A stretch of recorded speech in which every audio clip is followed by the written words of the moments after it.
Praise the Lord. उपवास प्रार्थना के एक और दिन आप सब लोगों का स्वागत है। और उपवास प्रार्थना का दिन है, जरा हम वचन में से देखेंगे।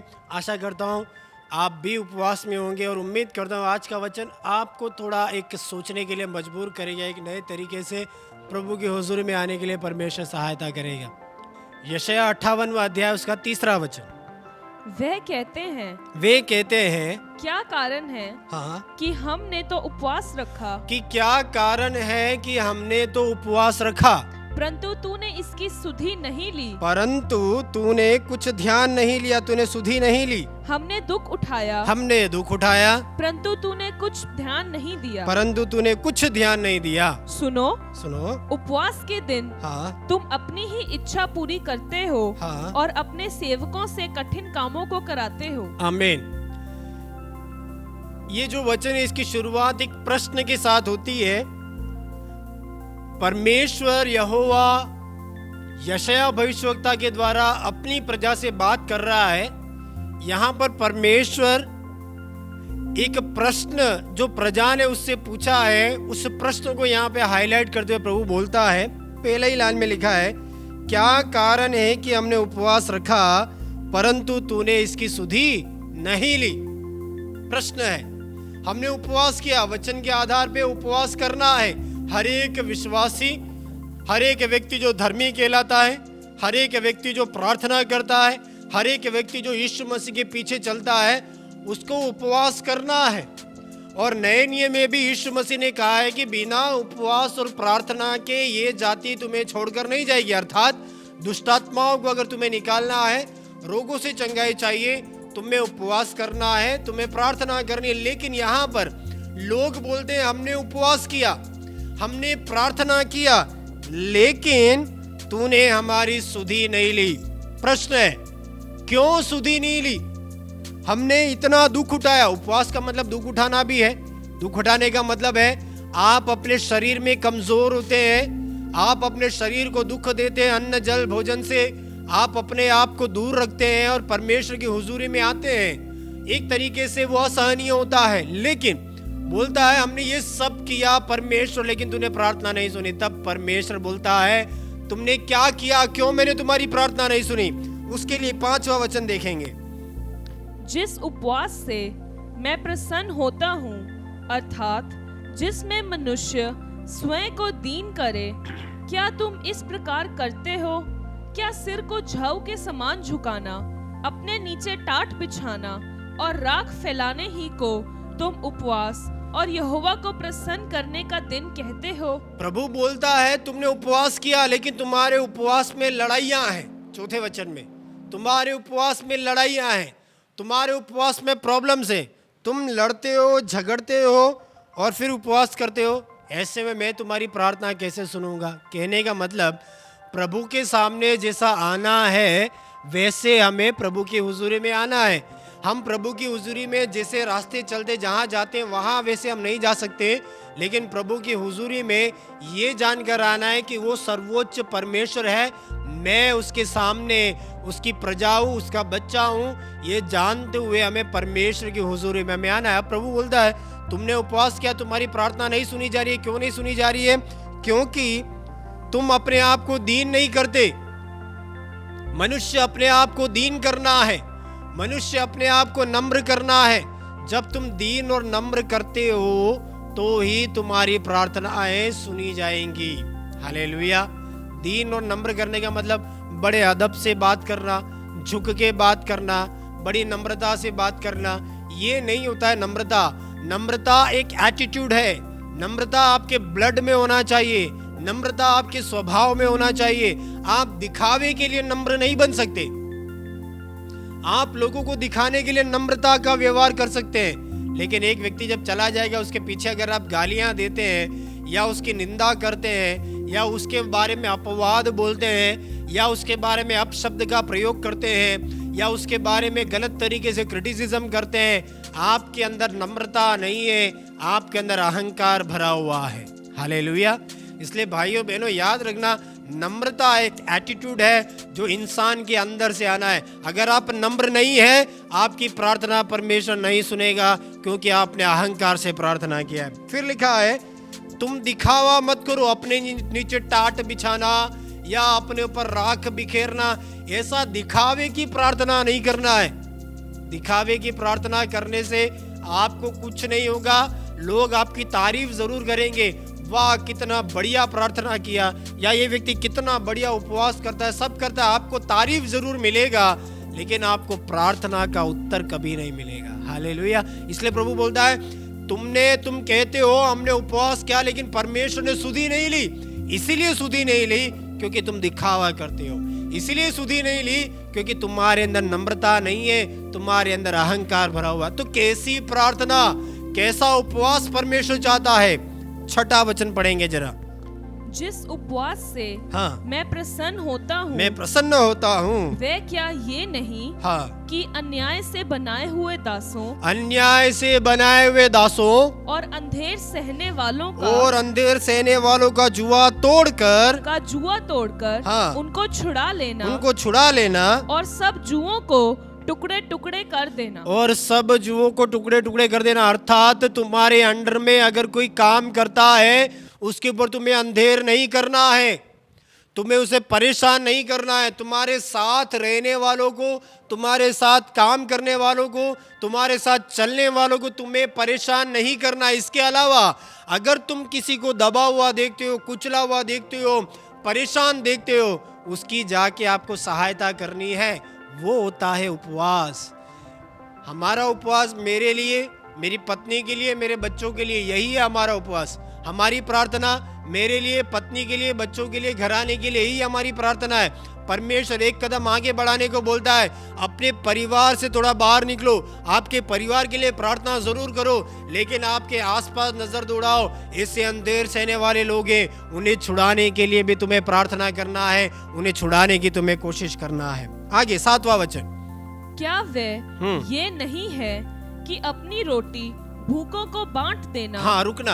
अपनी रोटी भूखे को बांट देना। उपवास का मतलब आपकी रोटी बच गई ऐसा नहीं है, आपका अन्न बच गया ऐसा नहीं है। परमेश्वर एक और कदम बोलता है, तुम अन्नदान करो। कितने लोगों ने अन्नदान किया है अपनी जिंदगी में? पूछता हूं, कम से कम अगर आप एक दिन उपवास करते हैं, 100 रुपए का खाना आपका बच जाता है। यहाँ पे मैं कैलकुलेशन के सामने नहीं जा रहा, लेकिन मैं ये चाहता हूं अगर आप उपवास करते हैं, उस एक दिन के आहार को, उस एक दिन के भोजन को, उस एक समय के भोजन को आप किसी अनाथ को दे, किसी विधवा को दे, किसी गरीब को दे, किसी लाचार को दे, रास्ते चलते किसी भिखारी को आप दे, आपका भोजन उसके पेट में आप पहुंचाने की कोशिश करें। हालेलुया। अगर आप ऐसा करते हैं, स्वर्ग में परमेश्वर प्रसन्न होता है। और फिर आगे की लाइन में लिखा हुआ है, पढ़ें जरा। अनाथ हाँ, और मारे मारे फिरते हुओं को हाँ, अपने घर ले आना, अपने घर ले आना, किसी को नंगा देखकर हाँ, वस्त्र पहनाना और अपने जाति भाइयों से हाँ, अपने को ना छिपाना। हाँ, ये वचन जब मैं पढ़ता हूँ तो मुझे याद आता है नए नियम में, जब यीशु मसीह ने भेड़ों को और बकरियों को दाएं बाएं किया और बोला, तुम उन एक को तो बोला कि तुम अनंत काल में प्रवेश करो, और दूसरे को बोला अनंत काल की नरक में जाओ। पूछते हैं, प्रभु ऐसा क्यों? हमने तेरे नाम से दुष्ट आत्माएं निकाली, तेरे नाम से चमत्कार किए। प्रभु बोलता है, कुकर्म की संतान हो, मैं तुम्हें नहीं जानता। फिर आगे और भी लिखा हुआ है, मैं भूखा था, तुमने मुझे भोजन दिया। जो अच्छे, जिनको स्वर्ग राज्य में प्रवेश करने को बोला, मैं भूखा था, तुमने मुझे भोजन दिया। मैं नंगा था, तुमने मुझे वस्त्र पहनाया। मैं प्यासा था, तुमने मुझे पानी दिया। उन्होंने बोला, प्रभु हमने कब ऐसा किया? तुमने जिस भी गरीब लाचार के साथ ऐसा किया, वो मेरे साथ किया। हालेलुया। मेरे भाइयों बहनों, वचन हमें स्पष्ट तौर पे दिखाता है, हम आत्मिक है करके दरवाजा बंद करके बैठने के लिए परमेश्वर नहीं बोलता, लेकिन आपकी आत्मिकता सामने नजर आनी चाहिए, आपके कार्यों में आपकी आत्मिकता नजर आनी चाहिए, आपकी बोली में आपकी आत्मिकता नजर आनी चाहिए, आपके कर्मों में आपकी आत्मिकता नजर आनी चाहिए। प्रभु बोलता है, गरीब को खाना खिलाओ, अनाथ को आप संभालो, हाँ, और जो नंगा है उसे तुम वस्त्र पहनाओ, जो भूखा है उसे तुम भोजन खिलाओ। ये जब तुम करते हो, मैं तुमसे प्रसन्न होता हूँ। सबसे बढ़कर अपने जाति भाइयों से नहीं छुपाना है। लोग सोचते हैं उपवास का मतलब किसी से नहीं मिलना है, उस दिन आपको ज्यादा मिलना है। कोई बीमार है, आप जाइए, उसके लिए प्रार्थना कीजिए। अपने और अपने घराने के लिए प्रार्थना में मत सिमट जाइए। कोई आपका सहविश्वासी बीमार है, परेशान है, व्याकुल है, कितने लोग जाएंगे प्रार्थना करने के लिए? हालेलुया। थोड़ा टफ लग रहा है, टफ है, हमें टफ होना ही है। हालेलुया। आपका सहविश्वासी जिसके साथ बैठकर आपने आराधना किया है, आपके पड़ोस में, आपके चेयर में, आपके पास बैठता है, वो जब बीमार होता है, परेशान होता है, क्या आप उसके पास गए हैं कभी? क्या आपने कभी उसके लिए प्रार्थना किया है? क्या आपने फोन किया है कम से कम, या एक व्हाट्सएप मैसेज उसको पर्सनली भेजा है, भाई तू कैसा है, ठीक है? मेरे भाइयों बहनों, अगर आप ऐसा करते हैं, आपका उपवास सक्सेसफुल है। हालेलुया। अगला वचन, जब आप ऐसा करते हैं तो 8वां वचन, तब तेरा प्रकाश पौ फटने के समान चमकेगा। तेरा प्रकाश, वहीं रुकना, पौ फटने के समान चमकेगा। पौ फटना मतलब सूर्योदय जब होता है, सूर्य की किरणें पृथ्वी की हर एक कॉर्नर में फैलता है, कोई भी जगह अंधेरा नहीं होता है। जब तू इस प्रकार के कार्य को करता है, जब तू इस प्रकार उपवास करता है, तेरा यश परमेश्वर फैलाएगा। नंबर 2, अगली लाइन, और तू हाँ। शीघ्र चंगा हो जाएगा। और तू शीघ्र चंगा हो जाएगा। क्यों चंगा होगा? क्योंकि तूने ऐसे लोगों की सुधि ली है तेरे उपवास के दौरान। हालेलुया। जब तू ऐसा करता है, तुझे चंगाई मिलेगी। क्या आपको चंगाई नहीं चाहिए? अगर मेरे को पूछो, मुझे चंगाई चाहिए। क्या आपको चंगाई नहीं चाहिए? तो क्या करना है? आपके सहविश्वासियों के लिए प्रार्थना करना है, परमेश्वर आपकी चंगाई आपके पास भेजेगा। अय्यूब का उदाहरण है, अय्यूब ने अपने मित्रों के लिए प्रार्थना किया, परमेश्वर ने उसे माफ किया। बदले में परमेश्वर ने न केवल उसके दोस्तों को माफ किया, अय्यूब को भी परमेश्वर ने चंगा किया। क्या आपको चाहिए चंगाई? बीमारों के लिए प्रार्थना करना शुरू करें। अगली लाइन, अगला आशीष, तेरा धर्म तेरे आगे आगे चलेगा। तेरा धर्म तेरे आगे आगे चलेगा, तेरे कार्य तेरे आगे आगे चलेंगे, तेरा यश तेरे आगे आगे चलेगा। परमेश्वर तेरी महिमा को फैलाता जाएगा। क्यों?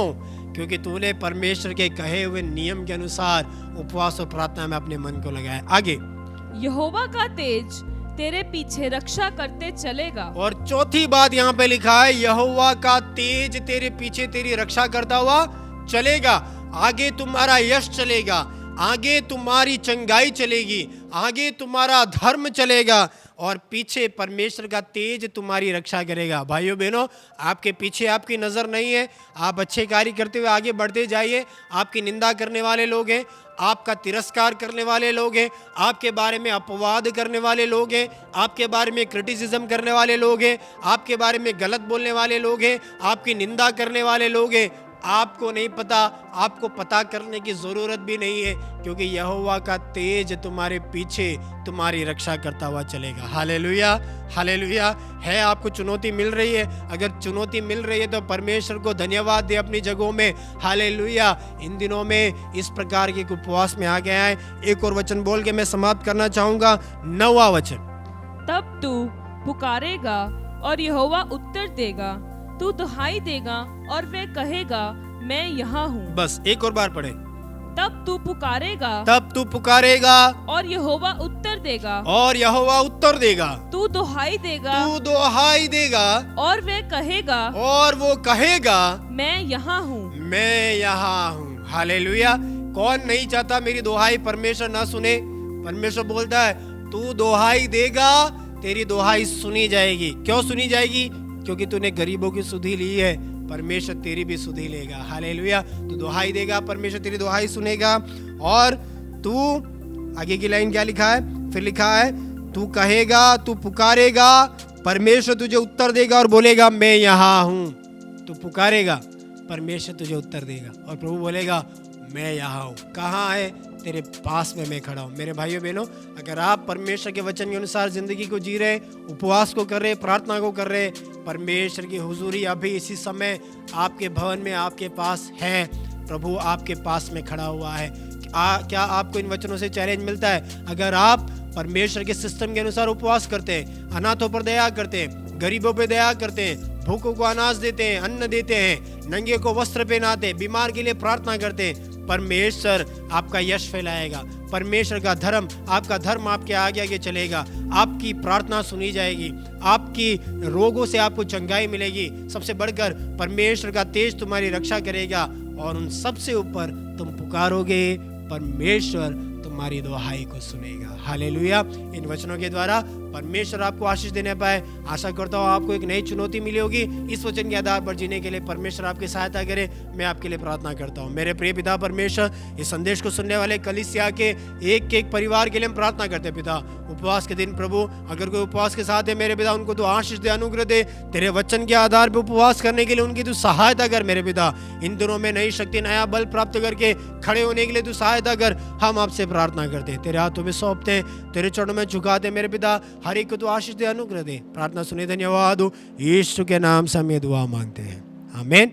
प्रभु आपको आशीष देने पाए।